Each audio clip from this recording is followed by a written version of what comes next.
What's up, everybody? Thank y'all for tuning in. Hey, it is what it is. Just left the Lava Cantina live. Got a chance to interview Drew Pearson, get his thoughts on the game, get his thoughts on Dak Prescott, get his mind, what he think about the whole thing is with the situation with Dak Prescott. Got a chance to talk and chit-chat a little bit with Michael Gallup, Travis Frederick, Zach Martin. If you was live on my Facebook page, you'll see that we talked about those things. His team, there's a chance. Hold on, let me do something real quick. There's a chance for this team, man. There's a chance. I really appreciate everybody for tuning in. We do have a strong chance for this team to make it far, and I think we can. I think that we will get things going in the right direction. I know for sure. Of that, you know, all we got to do is stay focused, put our mind together, man, and this thing will happen one way or another. It's a pleasure, man. It's always a pleasure talking to you guys about this Dallas Cowboys.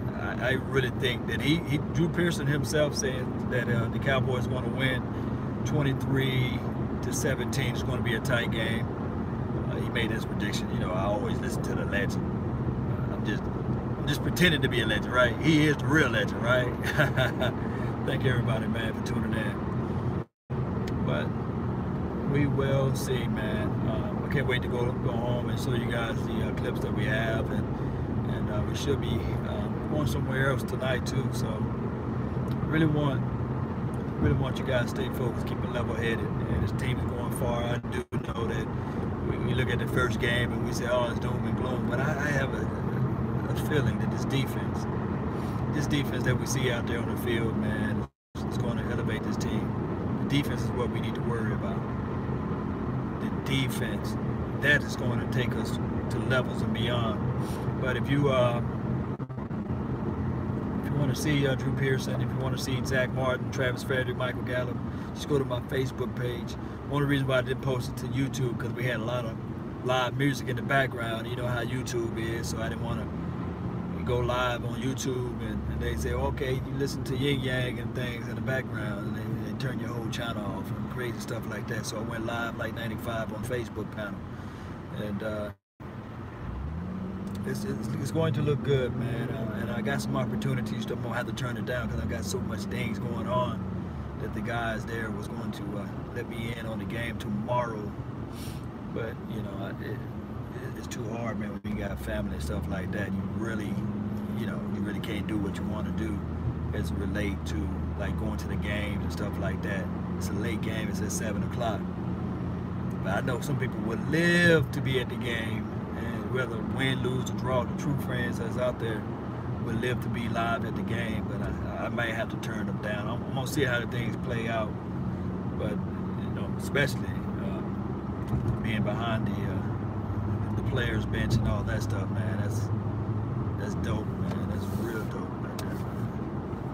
That's real dope. So 35 East, going 35 East, let's go. But it's dope that they have that opportunity to be able to go to the game live. It's going to be something nice, but I might have to, I don't know, man, how I'm gonna get this schedule together, man.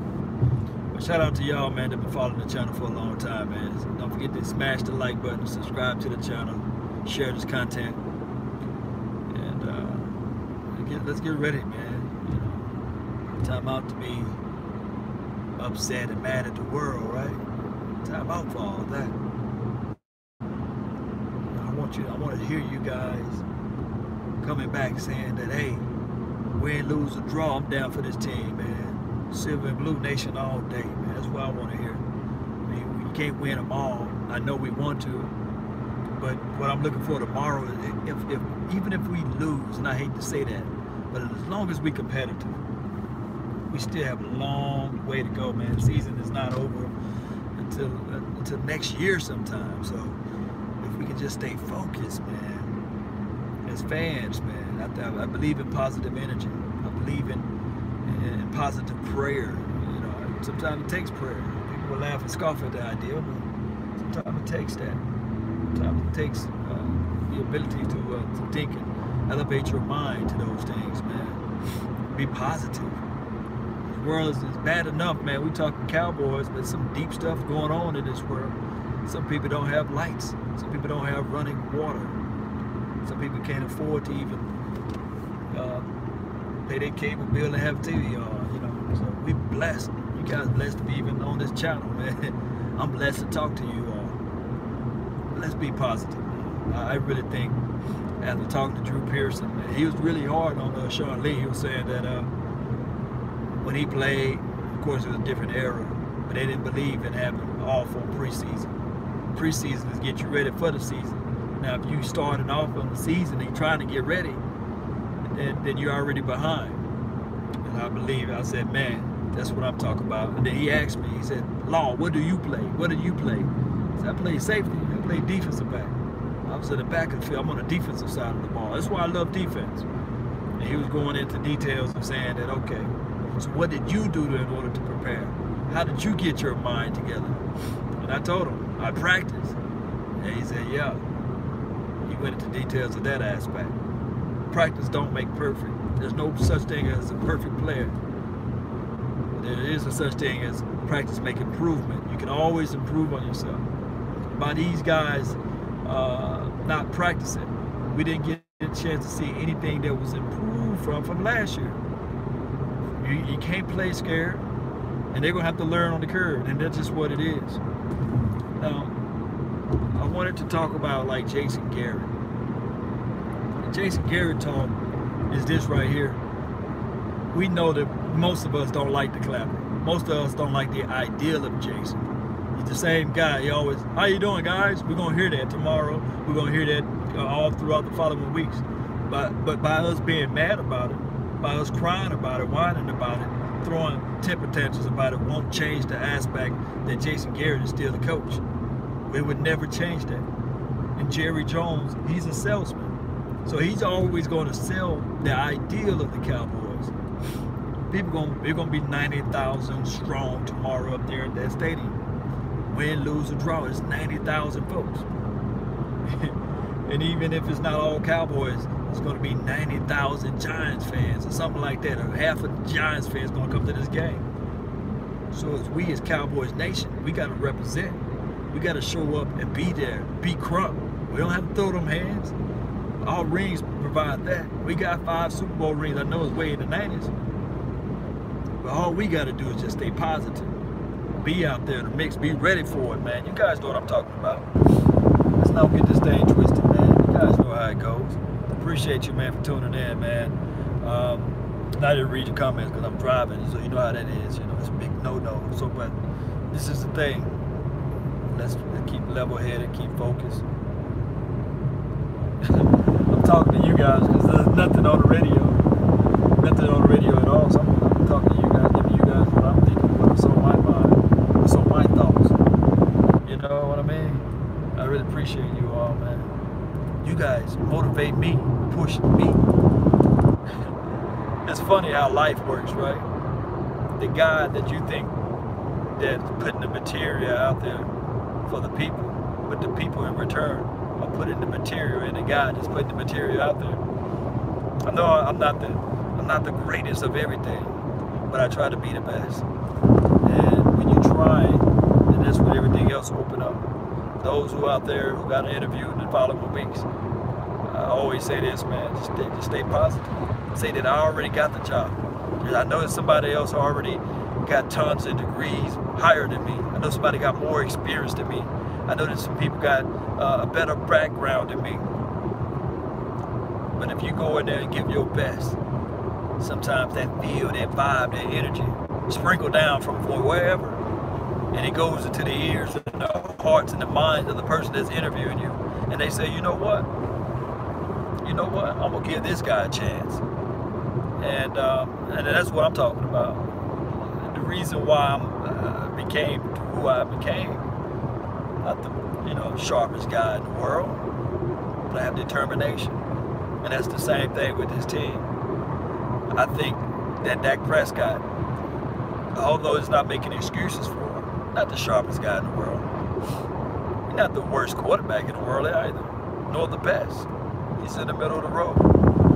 And he got a heavy burden on his chest. When you carry that silver and blue, even if he was Joe Montana playing for this team, there's always that pressure.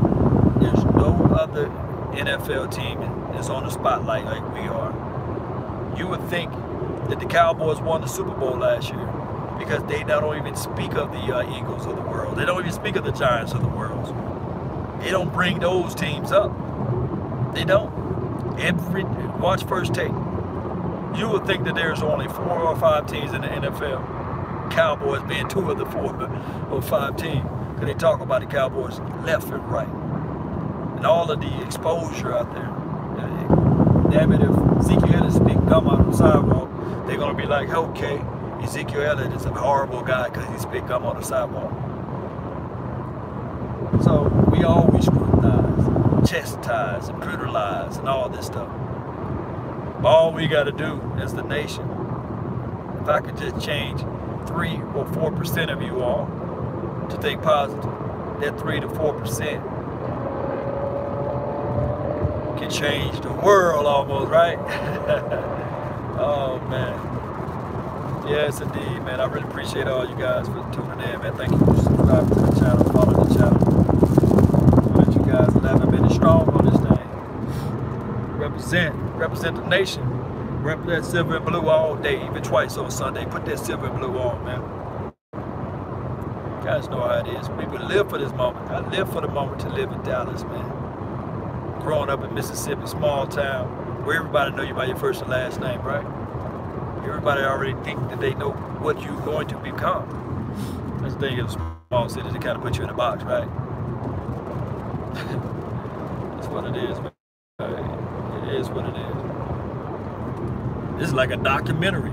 You're listening to the documentary of Law Nation. Yes, indeed, man. Medical district, man, it's a beautiful city, man. Beautiful city. Yes, indeed. Wish I could read your comment, but I can't. I'm not going to even try. But I thank you for tuning in, whoever you are. Joining in to the nation. Live, like 95. Yes, indeed, man. I want this to happen, too. If you guys can, put your score prediction down. And then also, if you want to, put your yearly season. We can go ahead and just enter into week 2. Go ahead and put your, not your score prediction, but the end of year record prediction.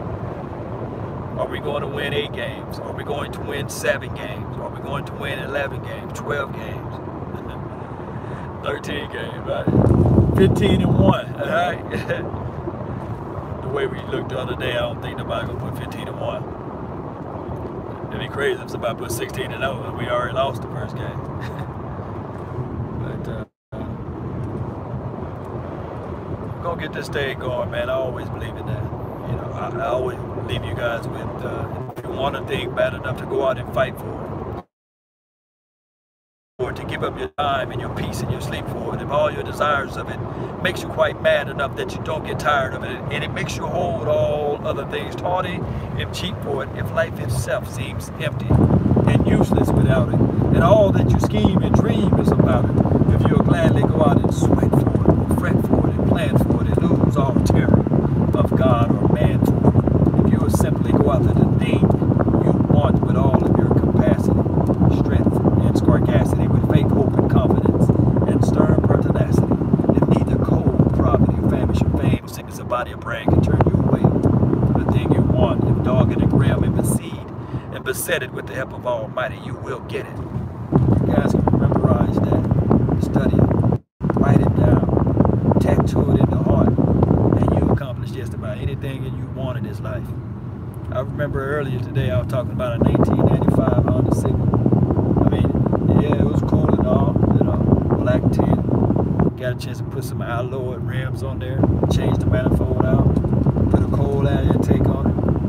It was a slow car, you know, better shake, did the Harlem shake when they tried to go up the hill and stuff. Man, ultimately, the car eventually gave out. One of the cylinder valves went out dead on it. Drove the car while it was heated over overheated and warped the engine. Went through a lot of money on that car. I mean, to this day, when I see a 1995 two-door coupe Honda Civic, it still brings me back to memories. And I'm telling you guys this long story for a reason. It helped me appreciate life, though. Although my uncle was saying that it's nothing but a glorified go-kart. It can't get you from A to Z. You can't do this, but it did. It got me from A to Z. It got me all through college. Then on top of that, I remember one time my uncle needed a ride, and I was able to give him a ride. I said, hey, as small and as young and as old as this car is, and with the aluminum sideways engine, this car still got you to where you needed to go. So this go-kart is something amazing. But to make a longer story short, it makes me realize that in life, sometimes you may be given something and you earn it and keep it.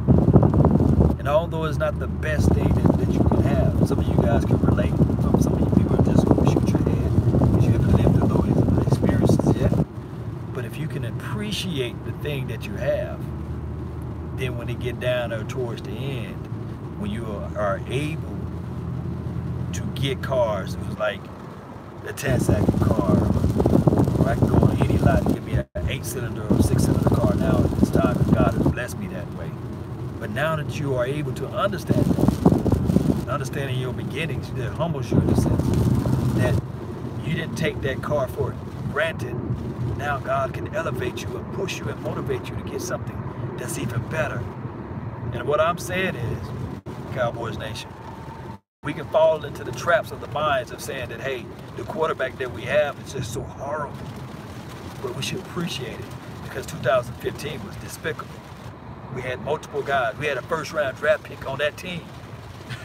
Brandon Wheaton was a first-round draft pick, right? We had a Matt Castles of the world. We had the Kellen Moore, the winningest quarterback player of all time for Boise State. Couldn't get us a game, couldn't get us a win, although he threw for 400 yards against a team that was just mailing it in towards the end of the year. So I just say that we just need to reel back and just appreciate the things that we do have as Cowboys Nation. Of course, it's not the best right now. Of course, we went through the Romo years. I know a lot of people appreciate Romo at this point in time. I know a lot of people are appreciating that. You got to be. They say, oh, wow. Although Romo was throwing all them interceptions, and I know his interception to touchdown ratio is not bad and horrible. But although Romo was always injured, although when he did ball, he kept the 97, I think, quarterback rating, which was pretty good, top of the league almost. But now we can appreciate the fact that Dak Prescott can stay healthy, although this is going into his 3rd year.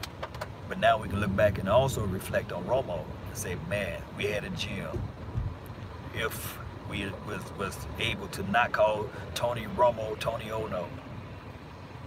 You know, all those things, man. Looking back at people arguing at the fact that Tony Romo sucked, right? Now we look at Dak Prescott and we say, oh, wow, Tony Romo was the man. So football is not that easy.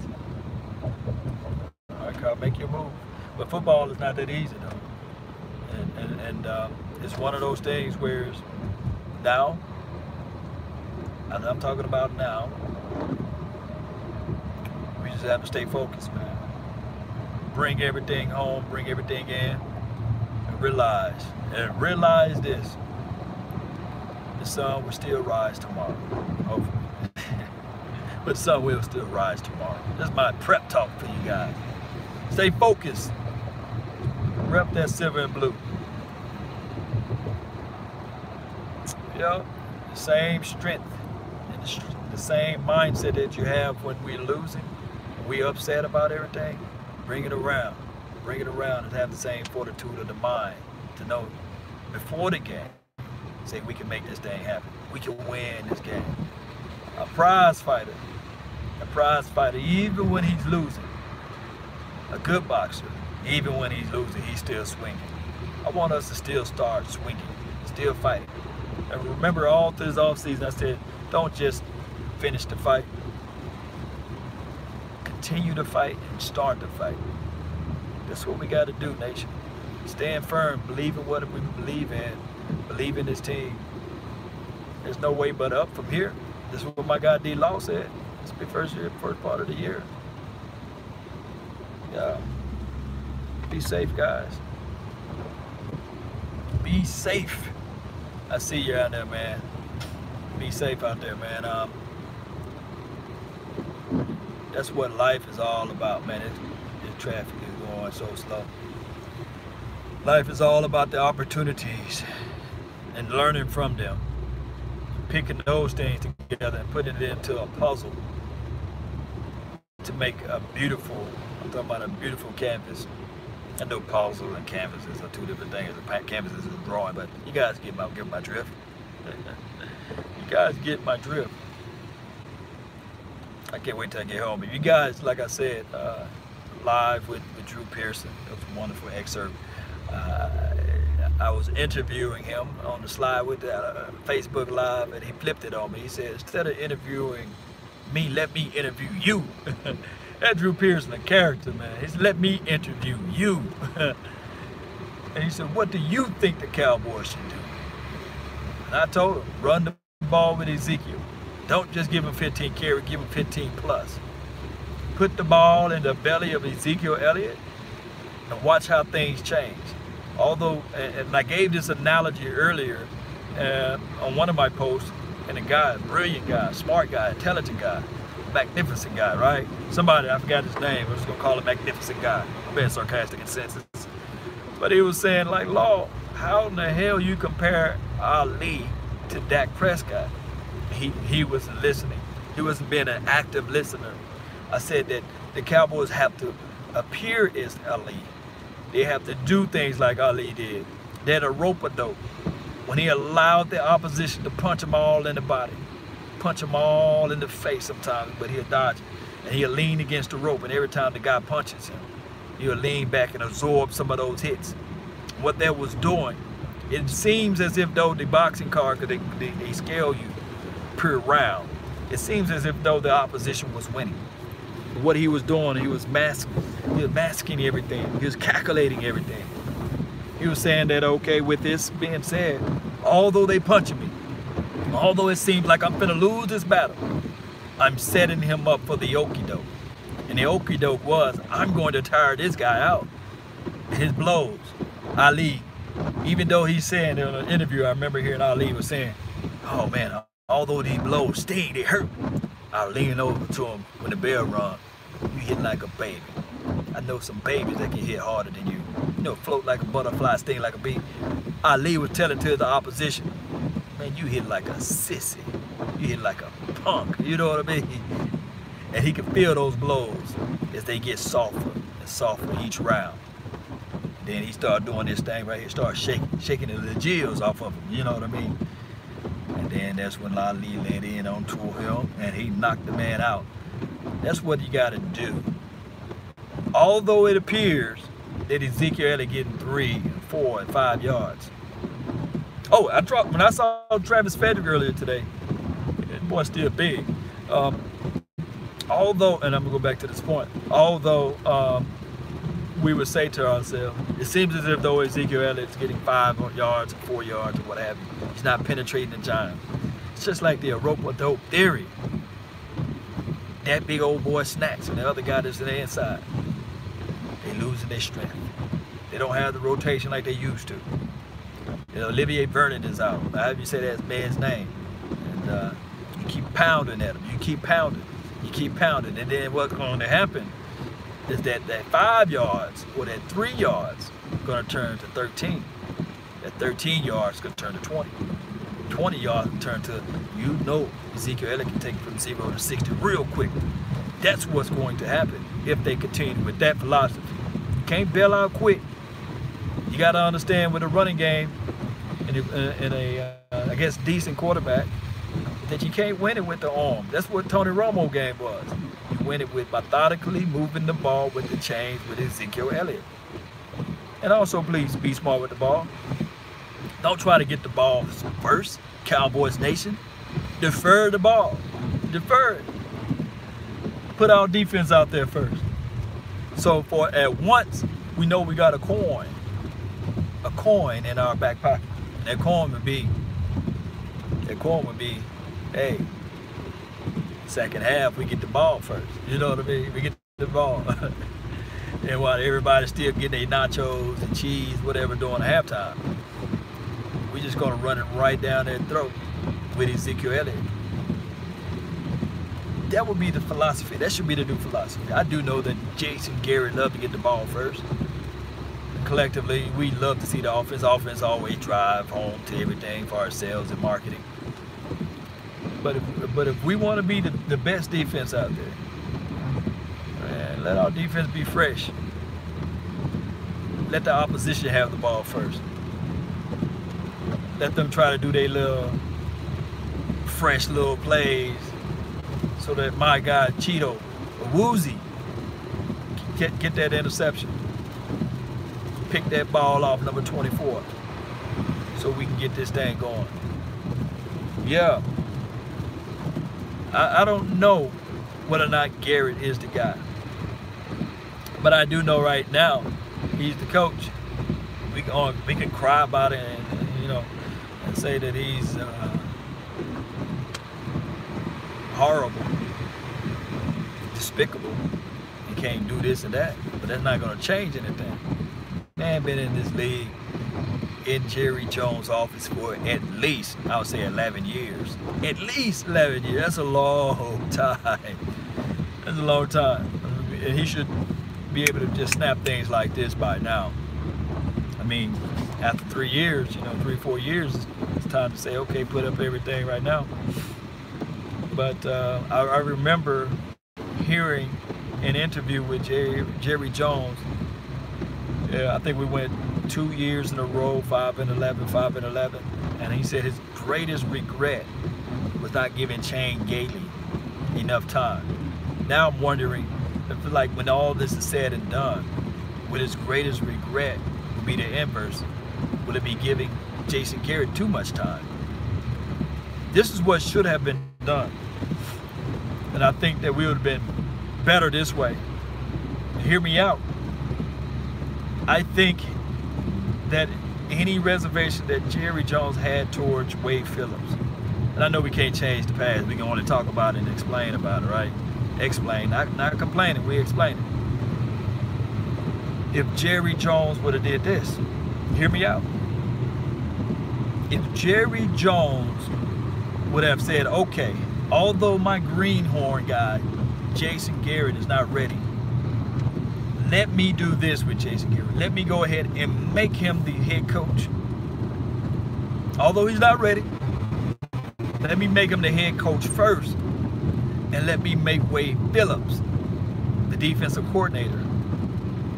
And all that undermining stuff would have been over with. And I think if you do those quick right there, because one thing I know for sure, Wade Phillips can coach the defense. If you think I'm lying, ask Denver Broncos. Ask the LA Rams at this point. Get Wade Phillips coach defense. And now you have the lesser of two evils, you see. Because we know for sure Jason Garrett, he's an organizer. He's a motivator.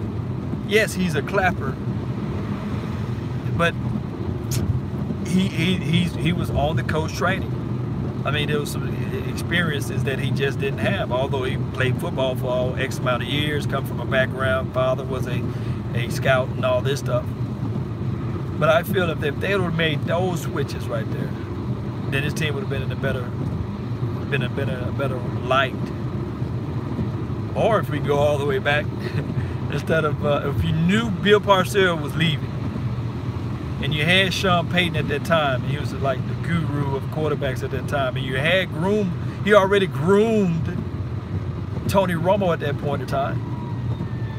If possible, if you knew for sure, you get on over, the block is hot, the block is hot. If you already know that,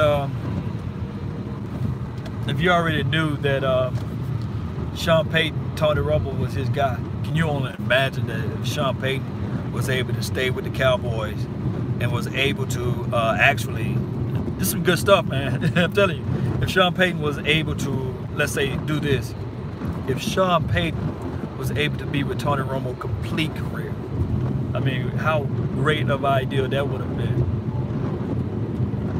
And regardless, the numbers and the stats didn't show that, and prove that that fire truck must be lost because he's going the wrong way. Went the wrong way. Fire truck need to know his way around Texas. But if Sean Payton was able to coach Romo for the long period of time, it would have been better for us altogether. Or if, let's say this right here, Sean Payton, I do know that Jerry Jones didn't want to let Sean Payton go, but he went. And then next year that Bill Parcells retired or something like that. So we let some good coaches out. But I think that in the crevices and the thoughts of Jerry Jones' mind that Jason Garrett was going to be the next Sean Payton. It didn't happen that way. And I think at one point, I don't know if it's John Harbaugh or Jim Harbaugh for the Ravens. He was a coach for the. He is still a coach for the Ravens. I think that when Harbaugh got the job for the Baltimore, Cowboys really extended their offer because they didn't want Jason Garrett to go coach for the Baltimore Ravens.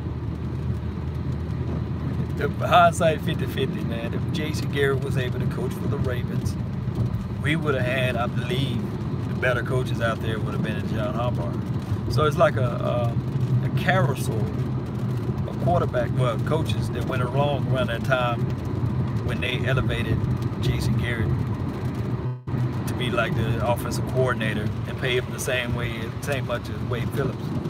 But I really believe any move would have been better than making Wade Phillips the head coach of the Dallas Cowboys. Somehow they should have just made him just a coordinator and been done with it. We dropped the ball on that because Zimmer was cool too. We got rid of him. So it's one of those things, guys, that we're gonna have to look at the drawing board 20 years from now, 30 years from now, or even 2 days from now and say, oh man, life would have been better with any of these coaches, right? But regardless of how we look at it, Jason Garrett's the head coach. Nothing we can do but just be crying about it and say, oh, I can't stand a coach. But it is what it is. Let me know how y'all feel about that, man. Whether it's live now or post this live stream or what have you. How you really truly feel about Jason Garrett. What you really think of him, whether it's good, bad, or or indifference. Let me know. Just let me know how you guys feel about that. Oh man, I ran out of all the things I can say right now, right? All right. Well, there's still things to talk about. There are still things to talk about. Let me collect my mind from here. Here's what we can talk about. The attack. The offensive theory of Eli. So, we do know right here that Eli is a pocket quarterback. He loves to be in the pocket. One thing we do know for sure, that Eli loves, and I'm talking about love to get the ball out quick. He loves to get the ball out quick. And he's not that accurate at throwing the ball, but he will launch it to those guys out there that can catch that high point the ball. And if I look at the thing like Odell Beckham, I think Sterling got a back problem. But number 88, he's pretty cool. They are tight end. He's a receiving, catching type of tight end. Saquon Barkley, he loves to bounce to the outside. I don't think he's a zone runner, but he can run in those zones. And those are the positive things about the Giants. So they got a veteran quarterback. They got some good receivers. Now I'm gonna take that back. They got a great receiver and a good cast around those receivers. Because Sterling is nobody that you can sneeze at. And then they got a guy named the tight end, Ingram, who I think can run seam routes well, and a physical, tall receiver that got, well, one tight end that got speed. So you got that. You still got Hernandez up the middle, and I think that his first game, you know, Will Hernandez, you know, it was his first game. So I think that he's going to be better this game. But then on the offensive line, they got Eric Flowers, who I know for sure they moved from left tackle to right tackle. And we know for sure, I don't care where you put that man at, he's Chaz Green 2.0. Wouldn't it be nice if D-Law could get 6 sacks off of this guy to come tomorrow? Lights up bright. I don't think that Eric Flower believes in his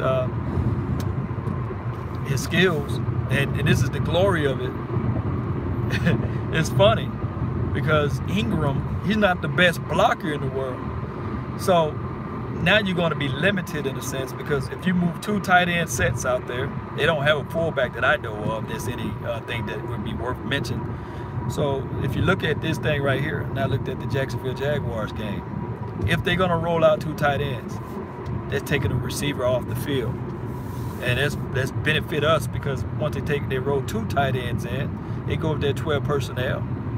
They're going to put the tight end that you know for sure is going to block and help protect on the right side to help Eric Flowers out. That's a plus for us.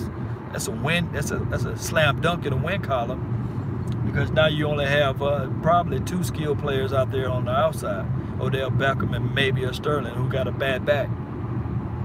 That means that this defense, if Eli Manning can close his eyes and just launch it up, and number 13 comes down with the ball, I would take that, you know, a Hail Mary throws and stuff like that, because I don't think that he can stand in the pocket anything, because you got that porous offensive line.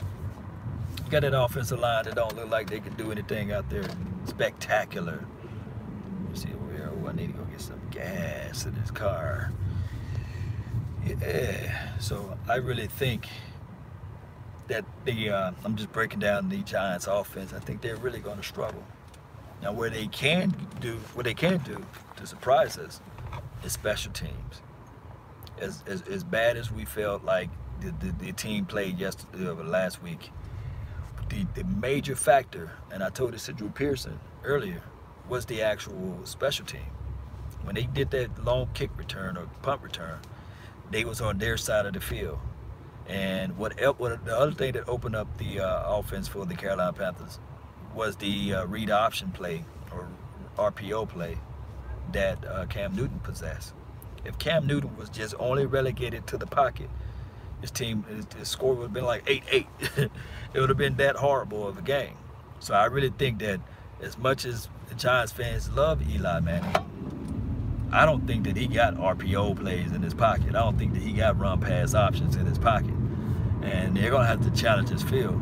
Now, this is the kick. This is the conundrum. The weaknesses of a cover 2 scheme is seam routes. So that'll be the tight end. And the slants. That will be Odell Beckham across the middle. So if they can get like a couple explosive plays, and if our offense is looking like lethargic like they was last week, then it can be a tight game in those factors. Just being honest with you guys from what I see with my eyes. I may be wrong, but 9 times out of 10, when you're talking about Eli Manning of now, Eli Manning of the old, like 07 Eli Manning, 08, 09 Eli Manning, even 2010 and 11 Eli Manning, I would be nervous about this game as far as offensive wise.